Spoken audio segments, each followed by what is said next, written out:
So hello everyone, today we're down at Holcombe where we're setting up our tillage trial for 2025. We've got 4 different tillage approaches that we're testing here. It's quite a light soil type, so it is quite forgiving, which gives us quite a few options to test.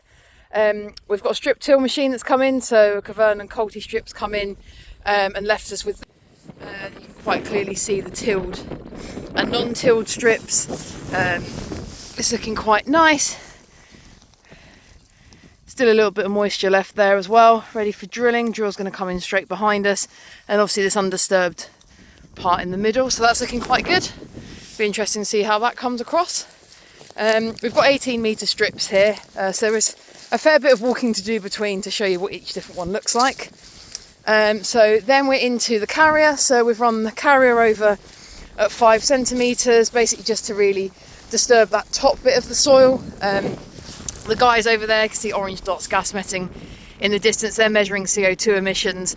They have to hammer metal collars in to do that measurement, and they were saying it's notable in these strips the resistance there is at depth. So yeah, we've got nice workable soil at the top, but when we get through to depth, again it's still good, there's still some good moisture there.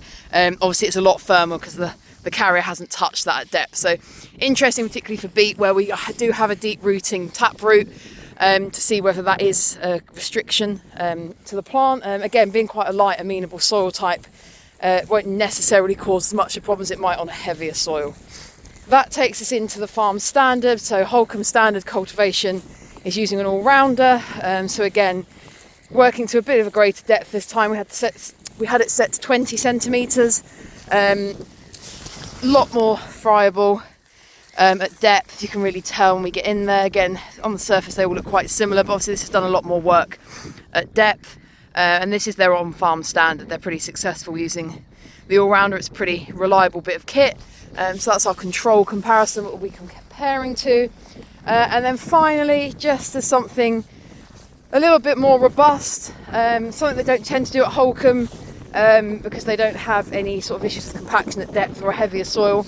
But we've run the coulters through, so some real deep tines down to 30 centimetres. So in the first year of doing this trial, we did do some ploughing, but that brought up a weed beet problem. We've had some issues there as well.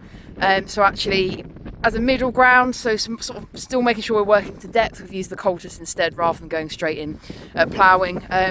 This did have a cover crop in before. You can see the residue of that there. But everything's coped with it quite well. The drill, which is just waiting over there, waiting for us to finish doing our greenhouse gas measurements, will be coming straight in afterwards as well. And it'll be interesting to see how this trial progresses. 4 treatments replicated 3 times across the field. We'll come in and do plant counts, greenhouse gas emissions that we're doing right now, obviously yield assessments as well. So it'll be really interesting to keep tabs on. Hoping we have some interesting differences to have an open day up here, maybe bring some people onto the farm. But yeah, just thought it'd be nice to have an update out in the sun and show you what we've been up to. So yeah, keep tuned and we'll give you another update. Thanks very much. Bye.